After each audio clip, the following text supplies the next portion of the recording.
Gagawa tayo ng macaroni salad. Isang recipe na masarap.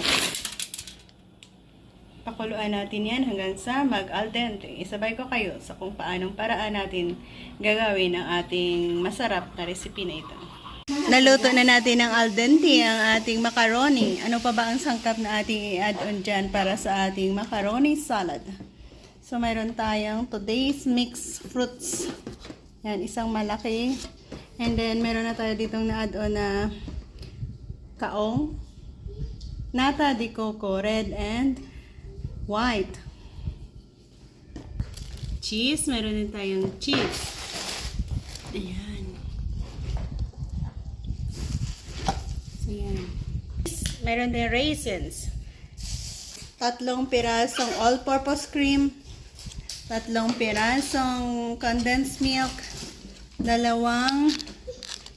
mayonnaise na ilang gram ito. 470 ml. Yan, ihalo-halo lang natin yan at magkaroon na tayo ng masarap na salad. Dessert ang ating gagawin. Nakapagawa na tayo ng mango float. Sa pinanggalingan ng sauce ng ating mango float, doon din natin i-mix ang ating mga cream na kailangan para sa ating macaroni salad. First, 2 pakete ng ating mayonnaise. Yan, pangalawang pakete. Next, ang ating 3 pirasong all-purpose cream. Yan, then 1.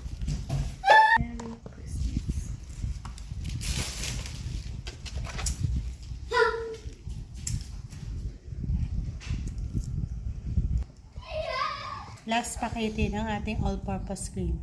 3 ang ating ginamit dyan para sa ating 1 kilong macaroni. Yan, i-add natin ang 3 lata ng condensed milk. 3 ang ating ginamit. Next, second can.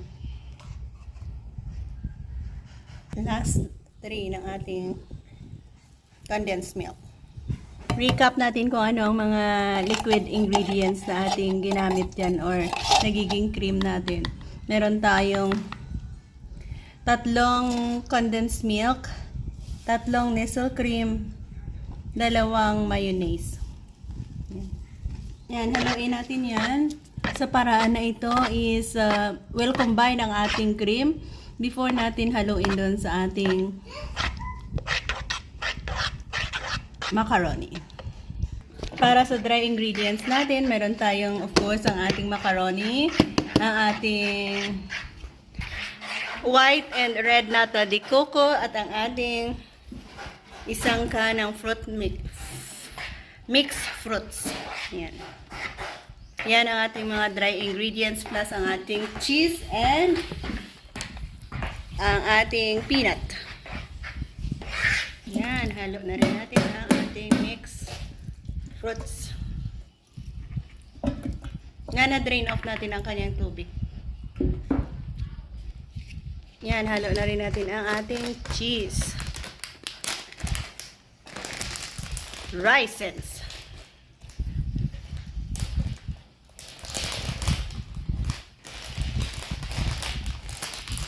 Yan.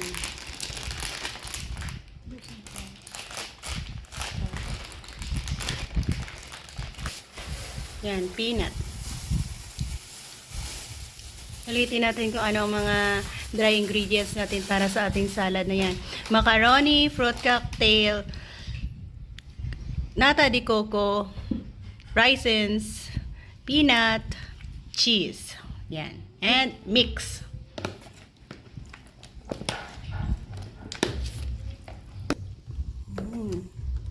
Easy lang, no? Dry and wet ingredients mixed together. Yummy!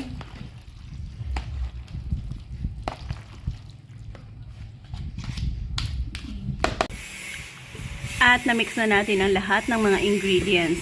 Yan na, nagkaroon na tayo ng isa sa masarap na dessert dito. Ang ating macaroni salad. So, dito tayo sa taste test. Gaano nga ba kasarap at ka-creamy ang ating macaroni na ito. Delicious.